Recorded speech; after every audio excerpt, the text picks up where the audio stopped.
kapag may mga nangyayari, nagiging thankful na lang ako kasi okay, this is another chance to grow, this is another chance to learn.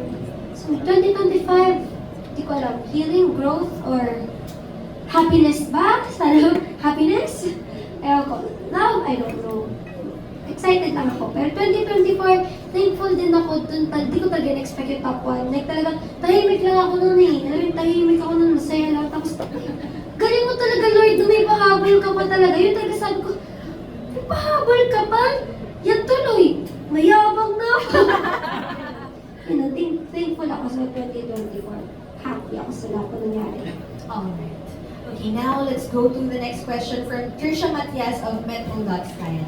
You are a low-key K-drama fan.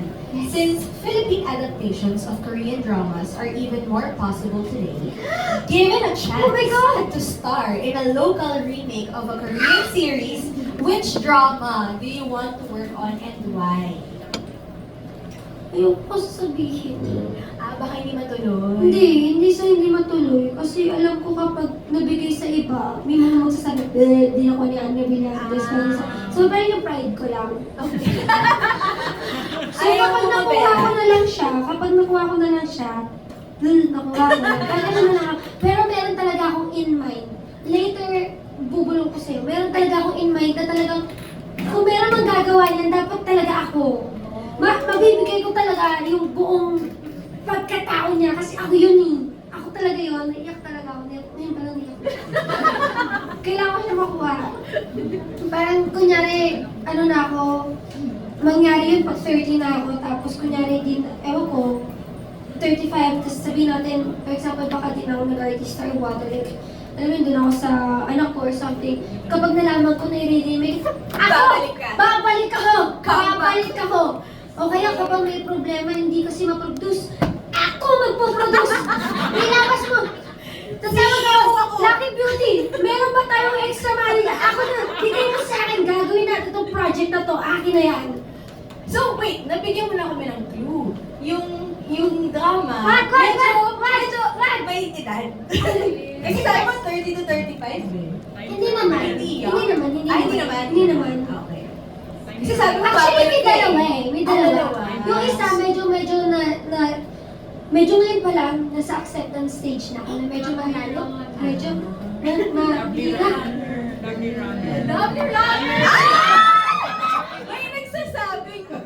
Ay, kasi ako liar eh. Basta ito, Nakuhuli talaga ako sa facial expressions ko. kahit anong sabihin ko, huwag kang mag-react. Pero gusto ko lang sabihin. Ano lang, poker face. Pero ang sabi po dito ng mga media friends natin, I love you, runner. So kung mangyari man to in the future, babalikan natin tong interview. Pero poker face lang, poker face. Okay. Walang mag-a-admit. You will neither confirm nor deny. Love you, runner. Ano mo na, so hulaan na natin yung yun. priority.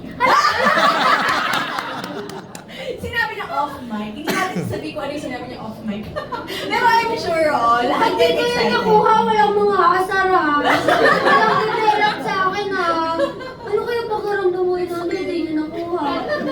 But as a fan girl nga, talagang feel ko ang dami makaka-relate doon. Yes. Kailangan talaga ako. Ako talaga dapat. I-manifest mo na talaga. Kasi ayun nga, pumunta pa nga ako mismo sa bahay nila eh. Nung nasa Korea ako eh. Oh, ganong level. Oo. Like, ocular na po siya. Oo. Ako na lang please. Okay.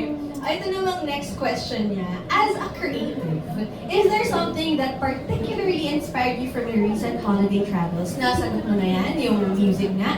And what was your favorite discovery from these recent trips? Favorite discovery mo? Bigay kang isa. Ang favorite discovery ko, kapag magsusolo travel kayo, guys, wag pagpa-winter. Wag autumn or fall or winter. Bakit? Kapag solo traveling, mabigat ang bagahe ninyo with coats.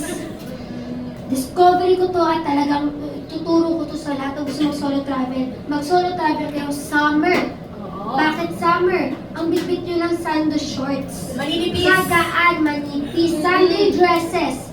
Diyos ko po, hirap na hirap ako noon. First time ko yun eh, na may phone, may coats, ganyan. Pilipina ako, di ba? Nung alam ko sa coats, hindi ko alam, hindi ko mag-gauge yung lamig, yung init. May ibang araw kulang yung damit ko. May ibang araw na, bakit ang init? Nagka-coat ako, walang naka-coat. Huwag kayo mag-solo travel ng ganung weather. Mabigat ang mga bagahe. So, nagbayad tuloy ako ng Additional luggage. So, alam niyo, nagtitrain lang talaga ako. So, imagine niyo, dala-dala ko yung malaki kong balay. Tapos pag may stairs pa, Ganun, mahirap. So, yun ang favorite discovery ko. thank you for Never sharing. again, never again. Kapag mga winter, ewan ko, kapag meron kayong guy friends, yun ang the best, pabuhatin niyo sila. May jowa ka, good for you, sa jowa mo pabuhat yung maleta mo. O kaya kapag all girls kayo magtulong-tulungan kayo, magsalit-salitan na lang kayo ng code, ganun. Salamat sa pag-share ng tip na yan, no? Ito naman, as a beauty CEO who's recently been topped the list of the most beautiful faces of 2024, how have your perceptions on beauty as well as your rituals changed in recent years? Ano nagbago? May nagbago ba nung nalaman mong ikaw yung number one? O maintain Masyado lang. kasi for me, it's really a mindset. Okay. No, parang kahit ikaw man ang top 1 o hindi, top 50 ka, kahit hindi ka kabilang sa list, importante na top 1 mo si self. Na inuuna mo talaga si self. Priority mo si self. Pinakamahal mo ay yung sarili mo. Pinakamahal mo if religious ka, Diyos, tapos ikaw. Pero like, hindi ako masyado naapektuhan. Kumbaga parang nagkaroon lang ako ng right. Kumbaga nagkaroon lang ako ng bragging rights. Pero mawala yun. Hindi nagbago kasi inuuna ko na talaga sarili ko. Yun na ang tingin ko sa sarili ko. And hindi siya, wala siya sa physicality guys. Hindi siya, nasa attitude talaga siya. Like, alam ko madami magsasabi na, ang dali for you to say kasi maganda ka talaga.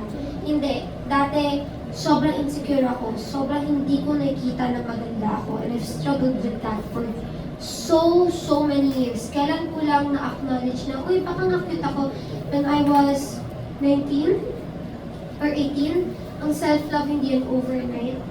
Talagang I've worked with it. Insecure ako dati pa. So, ang pagiging maganda, for me talaga nasa mindset yan eh.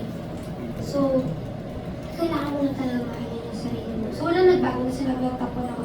Kahit tanghalan mo ang top 1 o hindi, ang importante is pagtingin ko sa sarili ko, alam ko na I am enough and I am top 1 to myself. And that proves na hindi nga pumasok sa ulo mo yung recognition na to. Kasi wala kang nagbago. Okay. Now, from Kapamilya Vines naman. Ano ang inspiration mo for that new look now? And kumusta yung business mo? Ano yung new look ko now? May new look ba ako? Baka yung pagtali mo ng buhok. Napagtali ko ng hair. I think, kasi my idol, Miss Kylie Jenner. Oh. Kung hindi man kayo follower, so si Kylie, from being a baddie, yung makeup niya, yung style niya, super baddie siya, super talagang, King Kylie. Ngayon, medyo mas makikita mo kung isa-stock mo, less ang kanyang makeup, mas feminine siya, mas natural yung makeup niya. Parang, gandang-ganda lang sa kanya. Tinatry ko lang din i-copy na parang medyo less is more, medyo mas demure. Tsaka ewan ko, as I mature, parang, hindi na ako masyado nag-explore kasi sa fashion. Medyo parang alam ko na kung saan ako comfy. Dati kasi, I think yung sinasabi niya new look kasi mas ma-colors ako before. Lahat ng trends nandun ako. Kasi nag-explore ako eh. Ngayon medyo mas alam ko na yung gusto ko. So medyo, thank you. Ano na yung new look? I think nahanap ko lang yung look ko. And I think this is it. Wow. Ayun. At ang ganda naman. Na-inspire lang ako kay Kylie. In love kasi si ate mo girl kay Timothy. Oo. Kala mo kabarkada ko, no? Kaya ano siya, yung pananabi niya talaga, leses mo na ang ganda-ganda niya talaga. Sabi ko, gusto ko yung look na yan. Sige nga, ganyan na tayo. Makabingwit nga rin ang Timothy mo. Yeah. Why not? Okay. And last question from Nikki Wang of Manila Standard. Okay. Ako yung magtatanong. Alright. Many people struggle with not feeling beautiful at times. Mhm. Have you experienced moments like this and how do you overcome them? Parang nasagot niya na rin po kanina yun, no? Yeah. Okay, dito tayo sa... May iba bang question? Okay, ito yung next question niya. In your opinion, who are some of the most beautiful faces in showbiz today? And what do you think makes them stand out? Ang gandang final question niya. Ang pinakamaganda para sa akin, ever since nung bagets talaga ako, Ate Ann. Ate Ann Curtis, for me talaga ang most beautiful. Lalo na fan kasi ako ni Ate Ann dati pa talaga sa Showtime, pinapanood ko siya. Tsaka, alam mo yung aura ni Ate Ann, ang ganda, alam mo, ang ganda din ng heart niya. Kung paano siya sa mga tao, authentic siya. Tapos, lagi siya nagpapatawa din ng mga tao in her own way. At alam mo, hindi siya nagpuput ng facade. So, gustong-gusto ko yun kay Ate Ann. Matapang din si Ate Ann. Tapos, ang ganda niya talaga eh. Pag tinitingnan ko siya talaga, yung pinakamagandang babae for me. Ate Ann Curtis talaga. Saka ang ganda nung tinanong ka bakit siya, hindi lang panlabas na ano yung sinabi mo na dahilan. Dati pati kasi, yung personality. sa Going Bulilit, parang ka-studio lang namin yung Showtime. Lagi ako nagpapapicture sa kanya, tapos ang never siya napagod. Lagi, minsan, hinahabol ko pa yun papunta sa van. Ate, pwede po papicture. Sige, sige, tara. Tapos sobrang bait lang talaga ni Ate Ann. Kaya, mas lalo siya maganda kasi maganda yung loob niya, maganda yung puso niya. And that wraps up our Q&A session. So, bilang panghuling message mo, Andrea, this is your chance. Your message to all of your fans and yung mga friends natin from the media na pumunta. Of course, sa ating friends from the media, maraming salamat po sa pagpunta dito. Sana nag-enjoy kayo at meron din kayo mga nalaman na wisdom from me. Actually, parang motivational speaker, no? Pag sumasagot So, siya. sana nag-enjoy kayo. Sana naka-bring ako ng happiness today sa inyo lahat. At sa lahat ng ating team bahay, sa mga brilliants ko na nanonood dyan, maraming salamat talaga sa pagsuporta. Sana naging proud kayo na sa naging recent achievement ko. And ayun, I'm super happy and I feel so loved sa lahat ng brilliants ko na love ako sa mga fans ko. Maraming salamat po. And of course, abangan nyo lang ako. Kapag may kita nyo lang sa screen, abangan nyo din yung album ko. Charot lang! Tapos, yun po, madami din akong magiging bago release sa Lucky dito. So, abangan nyo po yun. Thank you so much. Maraming salamat.